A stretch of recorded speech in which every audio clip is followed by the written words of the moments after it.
My name is Javier Hernandez and my nickname is Chicharito. NZXT N7 Z590 is a motherboard with the Z590 chipset, as the name suggests, which means it supports Intel Rocket Lake with LGA 1200. Luke recently reviewed an NZXT AMD B550 motherboard with this shrouding which we've seen on previous versions of NZXT motherboards, and the Z590 follows in the same vein. So the N7 Z590 costs £240 here in the UK, but it seems to have been heavily based on the Steel Legend Z590 from ASROCK you can buy for about £185. Clearly, aesthetically they're quite different, and the NZXT motherboard is, as you'd expect, intended to be used with NZXT's CAM software. The Z590 chipset and LGA 1200 socket support both 10th and 11th gen processors, as we noted in previous reviews, but you need an 11th gen processor to get PCI Express Gen 4, and you've got more lanes of PCI Express with an 11th gen processor. So if you slap a 10th gen processor in here, you're going to lose your primary PCI Express Gen 4 M.2 slot, which is clearly a bad idea. So to our mind, you want to make sure you're using an 11th gen processor, and as it's Z590, ideally want a Core i9 because that gives you support for Intel Adaptive Boost, which we'll come to in a short while. So with these two covers removed, and they are covers, they are not heat sinks, they shroud your SSD rather than helping it, which strikes us as a poor idea. We have two PCI Express graphics slots, we've got 2x1s for expansion, we've got a couple of M.2 slots, and here we have support for memory up to 4600 MHz. You will note that we have a row of headers and connectors across the foot of the board because of course this decking blocks the option for any headers in the middle of the board.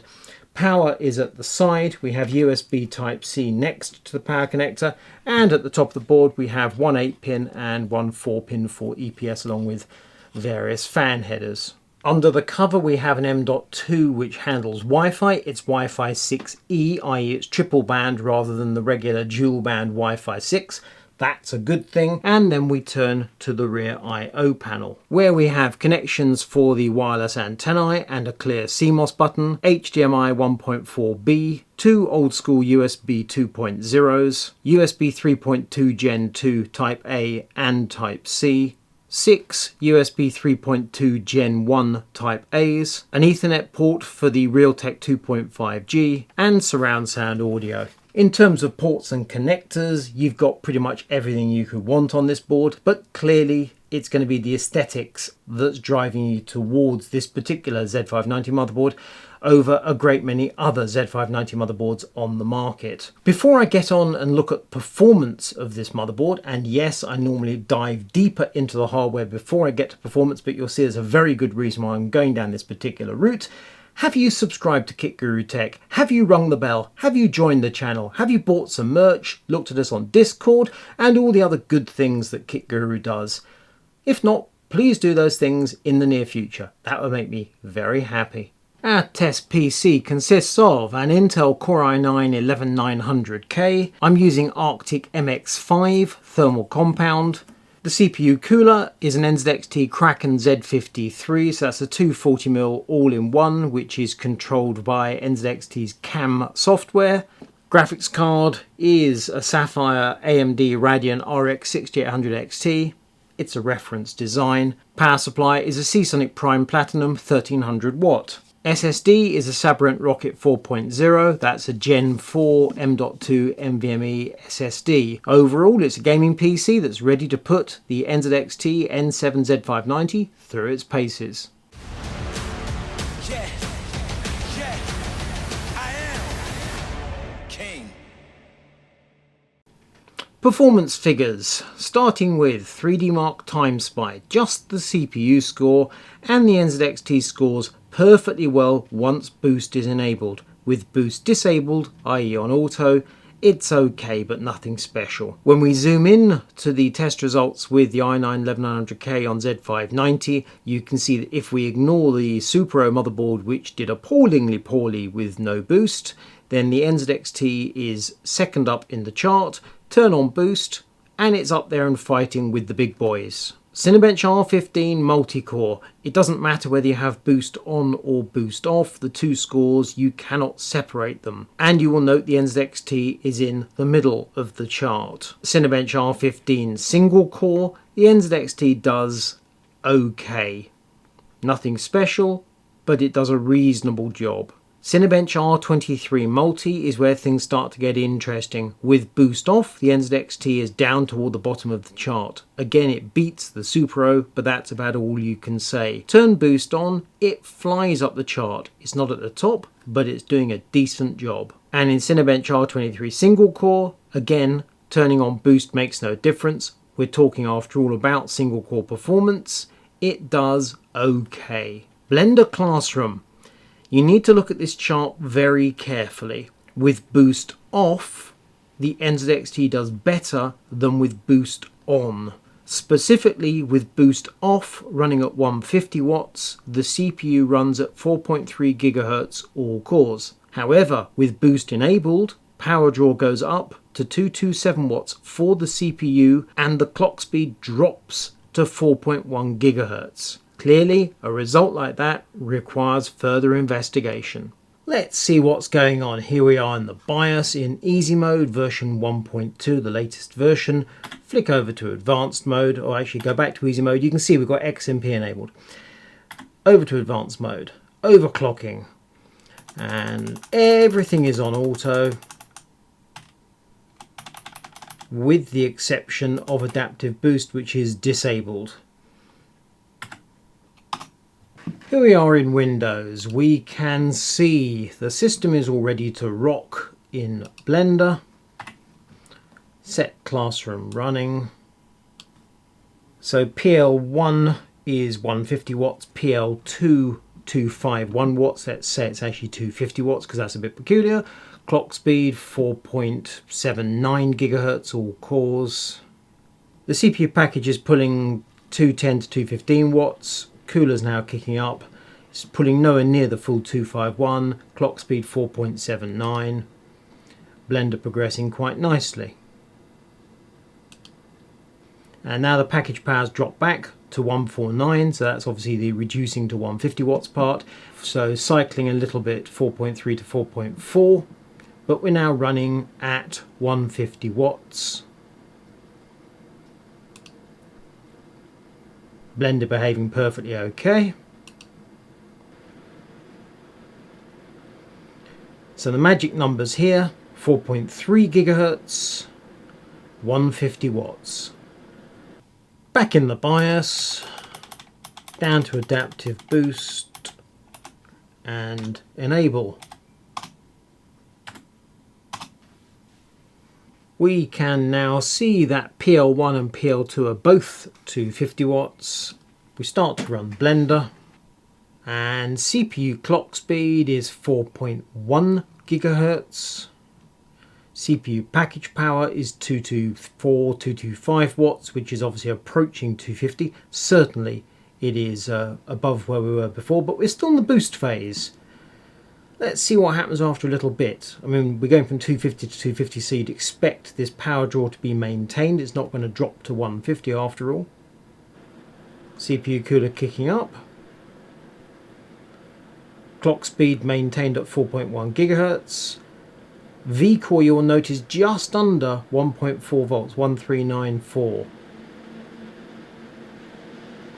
Cooler roaring away. 225 watts, less than 4.1 gigahertz.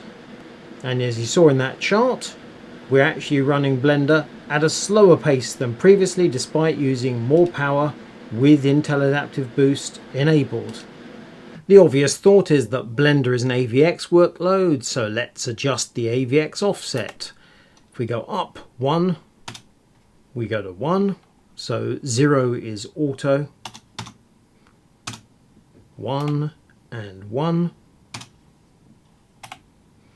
and save. Same deal again, let us run Blender.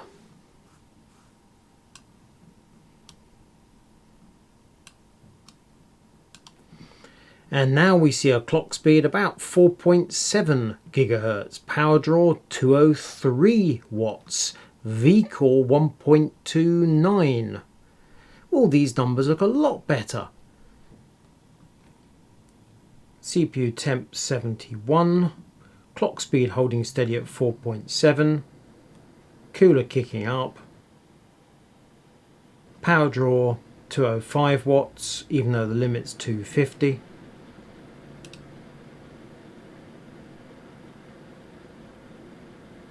Now this is what we hoped to see in the first place, maybe even slightly more speed than that. There doesn't seem like a lot of room for doubt there. An AVX workload with Intel Adaptive Boost enabled and things go wrong. On the other hand, enable Boost and run a conventional workload, no problems whatsoever. This looks to me like it's a BIOS mishap, but there has to be the outside chance that it's something going on with the VRMs. We can't directly check the temperature of the VRMs in the BIOS or HW info, so we need to go to the VRMs themselves. It's time to remove the bodywork and see what's going on beneath the surface. I've removed all these screws to free these components. Before I take off this decking, however, note we have here the headers and connectors and micro buttons at the foot of the board. There's something else going on just above the micro buttons. I take off this decking and you will see we have a TPM header. The requirements for Windows 11 are a little bit hazy, but you either need to plug in a TPM device or use your CPU to handle trusted computing encryption. Strikes me that covering that header is a bad move. Anywho, we have here the heatsink on the chipset. There we have the rear I/O shroud and the rear I/O panel with the Wi-Fi card that goes in that M.2 slot there. Here we have the VRM heatsinks. Off they come to reveal the VRMs. We've got a 12+2+1 configuration. They're Dr. Moss 50 amp Vishays and it's a Richtech RT3609 PWM controller. If it wasn't for the absence of temperature being reported from the VRMs, we'd be entirely happy. But we have a question to resolve. As for the rest of the board, you can see that stripped down, it's a very conventional Z590 from ASROCK. The fact we have the VRM heatsinks arranged like so and then this shrouding covering everything else necessarily means the connectors have to be around the edge of the board, and therefore we've got quite a reasonable amount of space in the middle that's unused. Two thermocouples in place. The tape is just to secure the cables, but the thermocouples themselves are clamped down by the VRM heatsinks. Worth noting, the heatsinks are actually two separate pieces that are joined together by this adhesive backed piece on top. So that simply sits in place like so, and then we screw it down. Data logger on. Two VRM temps being recorded, currently around 32 Celsius. There you can see ambient is just about 22 Celsius. We're going to run Blender. We're going to see what happens. Clock speed 4.1 gigahertz. VRMs obviously at the moment are stone cold. And we'll see how that changes as time progresses in Blender. At present, power draw for CPU 220 something watts, clock speed 4.09, call it 4.1. Voltage is quite high, just under 1.4. VRM temps 38.5. Clock speed rock steady at 4.09. Blender's going nicely. VRM temps are now slowly hitting mid 40s, but clearly clock speed of processor, VRM temperatures, nothing to do with each other. And we're now into Blender Run 2. VRMs are now 54 and 52 degrees. Clock speed for the CPU is exactly the same, 409. Power draw to 35 odd watts. So the VRMs, nice and cool.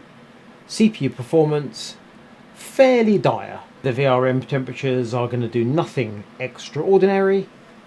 The PC continues chugging along at 4.09 gigahertz. AVX is now set to -1. We set Blender running. Clock speed now 4.7 gigahertz. VRMs are around the 39-37 mark. Ambient's gone up a little bit. It's now just about 25 in here, so call it 2 degrees warmer than it was earlier, maybe 3. VRMs going up. Power draw 202 watts. So the question is going to be, with CPU speed at 4.7, what is going to happen to the VRM temps? Blender's 2/3 of the way through the run. CPU running at 4.7 still. Power draw 203 watts. VRMs 49 and 51. So perhaps a fraction warmer than before, but only a fraction, and the CPU is clearly doing significantly more work.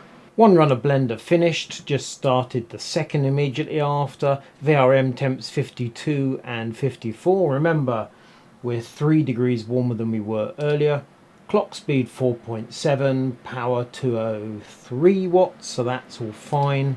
We're coming towards the end of the second run, temps 60 and 57, so that's all looking good. Basically the CPU is running at a correct speed and the VRMs are neither help nor hindrance, which is fine. Let's see if we can spot a temperature that relates to the VRMs in HW info. So 60-57 is the area we're looking at. Motherboard, CPU 53, which clearly is nothing to do with actual CPU temperature, so the temperature shown as 53-54 might be kind of VRM-ish. So there we have it, VRM temperature really low, and that is the run finished. I'm completely happy that the VRM temperatures are under control. In fact, they're very good. So whatever the heck is going on with the AVX workload performance, it's nothing to do with the VRMs. One other query I have in my mind, however, is SSD temperature, because that Sabrent Rocket 4.0 SSD is under a cover where it can't get any cooling airflow. Also, you'd think the operating temperature in my testing was around the 50 degrees Celsius, which is absolutely fine. I'm now going to pummel it with a crystal disk mark and see what the temperatures do under intense load. Nice and straightforward. We're going to run crystal disk mark and see what the performance does, in particular the read speed, which should be around 5 gigabits per second, and we're going to keep an eye on the drive temperature as shown in HW info. So we're kicking off at 5 gigabits, that's fine, and after the test has run through once, we'll then immediately restart it and see what happens the second time, see what happens to temperatures and how they affect performance.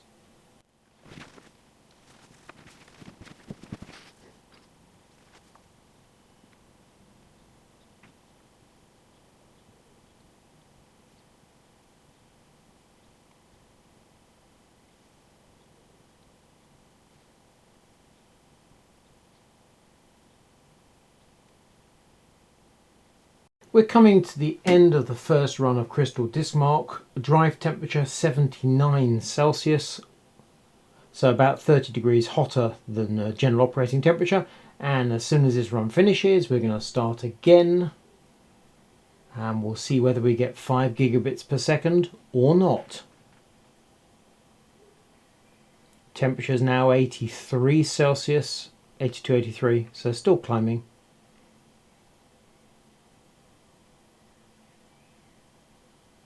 Right, first figure is fairly dire.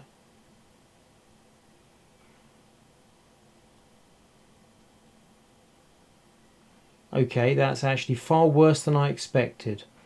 And you'll note now the temperature 73 degrees. So the drive's throttling very hard. Just to show, ambient in here is 25. So it's warm, but it's not like an oven. I think we've proved the point. I'm going to stop this test because we've gone far enough. During my testing before this video, I hadn't seen figures anything like as bad as that in crystal disk mark, so that came as something of a shock to me, as you probably detected in my voice. However, the fundamental point here is a Gen 4 SSD with no form of heatsink is just a bad idea. End of story. I think we can do something to improve the situation. Let's see what we can do to help out our Sabrent SSD. We have here a Be Quiet MC1 M.2 cooler. Goes together like so. Got 4 screws that have to go in to those 4 holes. Diddly little screws supplied with a screwdriver. And then we nip them up tight.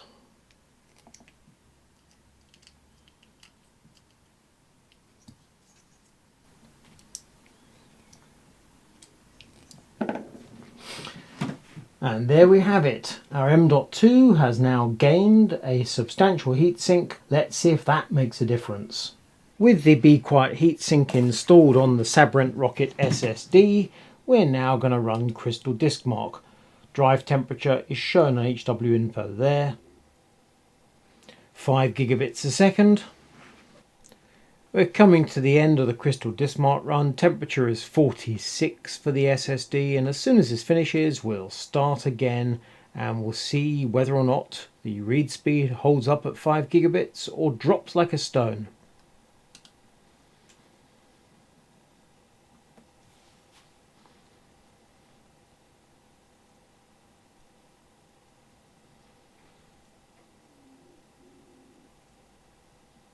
.4 gigabits per second. So nothing like the drop we saw, 4.8. SSD speed is holding steady, temperature 50 Celsius. We're coming to the end of Crystal Disk Mark, temperature 54. And look, 53 on the infrared gun. Returning to our test results, we've seen the NZXT does some slightly peculiar things with the processor, but all in all it's doing a reasonable job up to the point where you hit an AVX workload. So what about games? In Deus Ex Mankind Divided, we're running at 1440p, i.e. the processor plays a major part, whereas at 4K it's mainly the graphics. And at 1440p with boost off, 135 frames a second average, boost on, 136. In other words, out of the box, it does a proper job. Turning on boost, there's no point. Far Cry 5 New Dawn, again 1440p. Here we see a small increase, 3 frames a second when we turn on boost. But whether boost is on or boost is off, the i9 1100K on the NZXT is toward the bottom of the charts, beaten by both the Zeus and Gigabyte. Watch Dogs Legion, 1440p. It's a similar story. The NZXT beats Super-O and is beaten by everything else. The chart on power draw tells you a significant tale. So out of the box, with power limited to 150 watts, you can see the processor is not particularly juicy. Turn on adaptive boost, you've got a limit now of 250 watts. However, the processor doesn't require that much power. 227 is as much as we saw it drawing. In Blender, you can see the NZXT is held back by the 150 watt power setting, with 227 watts actually being drawn out of the 250 it could have drawn. It does perfectly well, but it's lagging behind both the Zeus and Gigabyte with adaptive boost on. As we've already seen, VRM temperatures on this board are pretty bloomin' respectable. 61 degrees under load, we're talking 205 watts in that particular test, which is clearly considerably less than that awfully juicy Gigabyte that we reviewed a few weeks back, where the processor was being pummeled with 300 watts. But a more conventional setup such as Gigabyte running at 4.9 gigahertz and 218 watts, there the VRMs are running at 73 Celsius, 218 watts 73 Celsius, this with 205 watts 61 Celsius, we're in the same ballpark. So NZXT has clearly done a decent job with the configuration of this ASROCK board. Let's wrap this up. What do I think of the NZXT N7 Z590? Part of my issue with this board is that I'm not overly impressed with Intel Z590 as a platform. And part of the reason for that, as I said in previous reviews, is that you pretty much require the Core i9 11900K to make sense of Z590, and that in turn only makes any sense if you're using Intel Adaptive Boost, and as I've demonstrated, Adaptive Boost at the moment is problematic on this board. I'm quite certain a BIOS fix could cure the problem, but as things stand, if you want to do serious CPU work, this board is problematic. But how many people buying a motherboard styled in this way are after grunty work for Blender, rendering, that type of thing? I'm going to hazard a guess they're not. But that in turn says anybody who's interested in the looks of the motherboard isn't interested in Z590 as a platform. I don't doubt NZXT could have made this board with the H570 chipset, maybe even the B560 chipset, and to all intents and purposes it'd be identical. And it would then be paired with a Core i7, maybe even a Core i5 processor, and that would be absolutely fine. But as it is, they've gone for Z590, therefore I have to take it in those terms. It's a 220 watt motherboard. You can clearly buy cheaper motherboards that have similar function for less, and if you go down to sub Z590 chipset boards, you can head towards £100. So someone who's not fussed about spending about £200 for a board that looks fairly pretty and doesn't at the moment have correct functionality for Z590. That's a tough sell. The thing is, it's not a bad motherboard. It has a number of features in addition to the aesthetics and styling, which are perfectly pleasant. The VRMs function perfectly well. The Wi-Fi 6 is decent. It has 7 fan headers, which is just, it's actually more than I expected, and clearly that's loads. It's got micro buttons for power and reset. But will the sort of person who buys a board that looks like this be fussed about micro buttons? I doubt it. And then we move to the cons. So AVX offset and Intel Adaptive Boost appear to be problematic.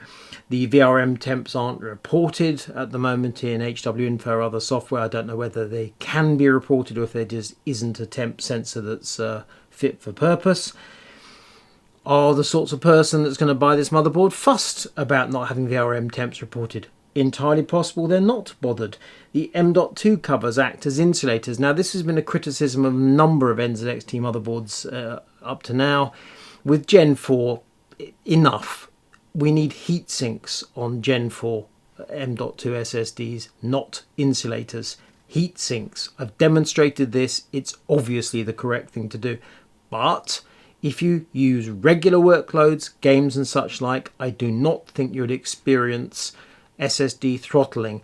It just seems wrong that for the sake of a very cheap piece of hardware, that Be Quiet SSD heatsink I demonstrated is 20 quid or less. If you go for a cheapo heatsink that the OEMs pay a couple of bucks or some such, nothing at all. So there's no need to persist with this behavior. Insulating SSDs is bad news. And the TPM header is covered and I suspect is unavailable, which for Windows 11 as things stand is a problem. Microsoft may change their plans, in which case it's not a problem. But how many people buying a motherboard like this will know that if you take off all this bodywork under there, there's a TPM header and it'll be gobbledygook is my guess. So should the kit guru audience buy the NZXT N7 Z590? I'm going to say no, but I don't think it's aimed at you. I think it's aimed at people that you know who are interested in a pretty motherboard that has certain functionality. As I've demonstrated, it has problems. It's not beyond redemption. If you marry this board up with a Core i7 or Core i5, I think it'll do absolutely fine. In which case you're paying too much money. You're paying even more of a premium for the styling. So if you accept this board is £30–40 more than the base ASROCK Steel Legend Z590, and you're not going to use it, you're not going to use the Z590 aspect of it, you're paying £70 possibly for the looks. If you're happy with that, not a problem, go for it. But you will see that, as I've described it, the path for the customer for this board diverges from me by a terribly long way. So problematic, not beyond redemption. A BIOS fix would go a long way to help this motherboard. As things stand, it needs work.